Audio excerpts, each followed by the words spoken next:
Sugestões de leitura que não só os espíritas, mas todos aqueles filósofos, psicólogos, pessoas comuns que se interessam pelo bem, que se interessam pela verdade, que se interessam pelo conhecimento verdadeiro, deveriam estar estudando, aprendendo e compartilhando.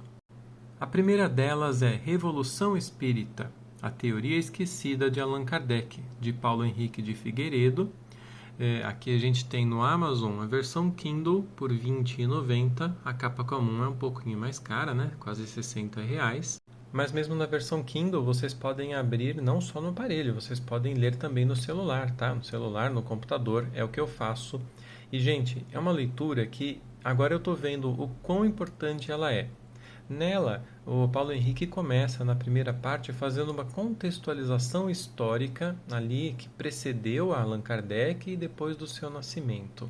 A primeira parte ela é um pouquinho assim maçante, tá? Mas se vocês adquirirem essa obra, leiam essa parte e continuem, porque depois fica ainda mais interessante, tá? Nessa obra, Paulo Henrique está fazendo todo um resgate de todo o contexto filosófico que deu origem às nossas estruturas sociais, às nossas estruturas religiosas, ao pensamento atual que determina a nossa sociedade. E não só a sociedade no sentido antropomórfico humano, né? Mas a sociedade estruturada nas ciências, nas relações entre as pessoas, nas ideias religiosas, como eu falei. Nessa obra fica muito claro o quanto as falsas ideias que a gente tem hoje foram implantadas por distorções causadas por pessoas lá atrás, sobretudo no meio religioso. Depois, por conta das falsas ideias, dos absurdos dogmáticos do meio religioso, nasceu o absurdo dogmático do meio materialista, que determina também a nossa estrutura da ciência hoje. As pessoas não sabem, por exemplo, que um dos pais da física, Newton, era uma pessoa dedicada às filosofias e que abordou também Deus do ponto de vista metafísico, a alma. Enfim, é uma leitura muito essencial, muito importante, é um conhecimento riquíssimo para a gente começar a recolocar as coisas no lugar. A segunda delas é Autonomia, a história jamais contada do Espiritismo, também de Paulo Henrique de Figueiredo, aqui na versão Kindle por R$ 24,90, na capa comum por R$ 52.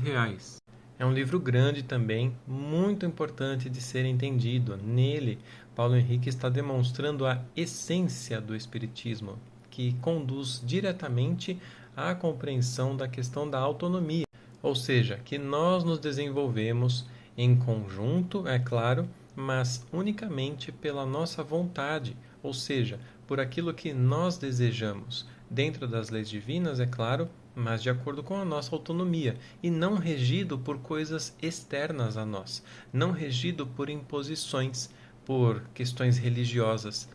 É uma leitura também muito importante e a gente aprende, a gente consegue ver muito dessas duas obras, Autonomia e Revolução Espírita, nos vídeos do Paulo Henrique sendo frequentemente compartilhados, gravados aí nas redes, principalmente no YouTube, lá no canal da Rádio Boa Nova, né, dos amigos da Boa Nova ali. É só pesquisar no YouTube, Paulo Henrique de Figueiredo, procurar os vídeos dele lá e aí ordenar por data, né, para a gente ver os mais recentes.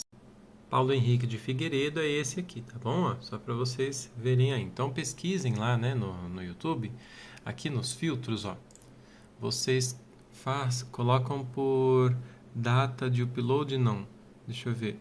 É por ordenar por data de envio, tá vendo? Aí ele vai pegar os vídeos mais novos para os mais antigos. Tem muita coisa importante aqui. Esses aqui do Livre Pensamento são muito legais. É uma série de vídeos, tá? Tem muitas coisas aqui, muito importante. Depois tem o livro Nem Céu Nem Inferno, As Leis da Alma segundo o Espiritismo, também do Paulo Henrique de Figueiredo, tá? Lá no Kindle por R$ 29,50, na capa comum por R$ 61.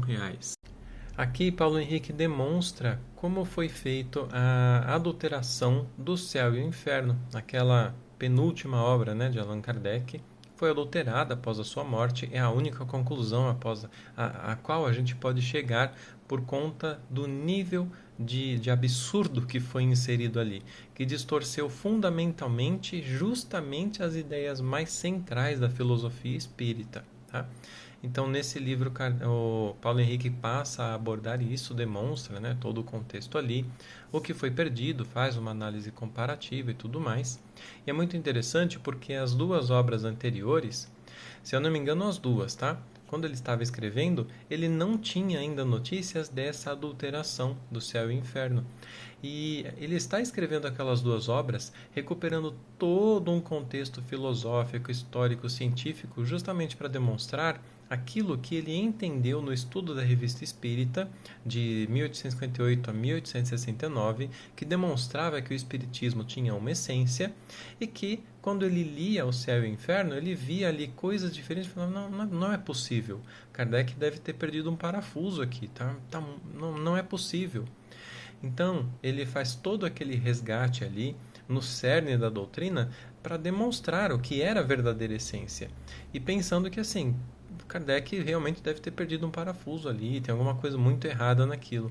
Quando ele descobre, então, que houve a adulteração, ele passa a escrever e tudo fica muito claro. É por isso que hoje a gente vê ele falando e realmente fica tudo muito claro, tudo conversa perfeitamente ali dentro da doutrina espírita, também com as ideias verdadeiras, né, que sempre estiveram na humanidade, é, nas origens, né, de tudo, mas que foram depois distorcidas. E por fim, claro, né, a leitura de O Céu e o Inferno, da editora Feal, tá? Tem que ter essa capinha aqui, ó, escrito aqui, tá vendo? A edição autêntica, da editora Feal. Lá no Kindle, para quem tem, sai de graça. A capa comum não está disponível aqui, mas vocês encontram em outros sites, tá?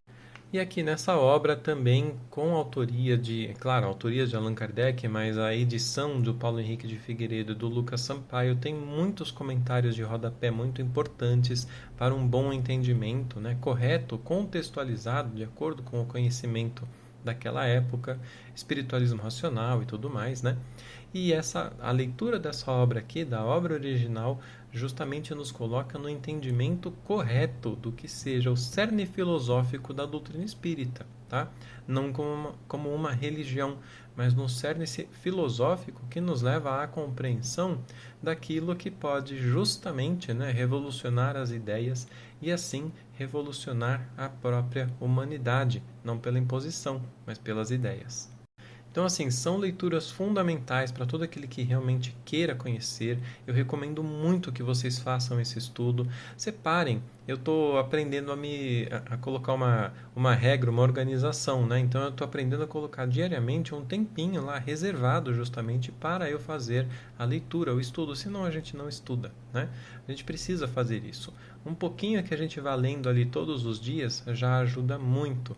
E aí, enquanto eu estou aqui trabalhando, né, quando eu tenho a possibilidade, coloco o meu fone e vou ouvindo os vídeos dele lá no YouTube, né? E vou também aprendendo muita coisa ali que está me fazendo um bem enorme e que com certeza vai fazer um bem enorme para todos aqueles que tenham a vontade de se dedicar a isso. E nunca é demais repetir, né, gente? Pelo amor de Deus. Sugestão de leitura para todo neófito espírita, para todo espírita hoje em dia, tem que ser essas. As leituras das obras que contextualizam, que recolocam as coisas em seus lugares, as leituras das obras originais de Kardec, o estudo da Revista Espírita de 1858 a 1869. Só aí já tem, olha, décadas de estudo para somente depois a pessoa cogitar de ficar lendo romances espíritas, porque aí sim ela vai ler, vai começar a ver que ali tem em muitas, né, coisas que não casam com a doutrina espírita e elas colocam ela de lado. E aquilo que ela perceber que tem ali sentido, ela vai compreender dessa vez, né, de uma maneira racional, com base em toda essa estrutura, em todo esse conhecimento que deu base à filosofia, à doutrina espírita.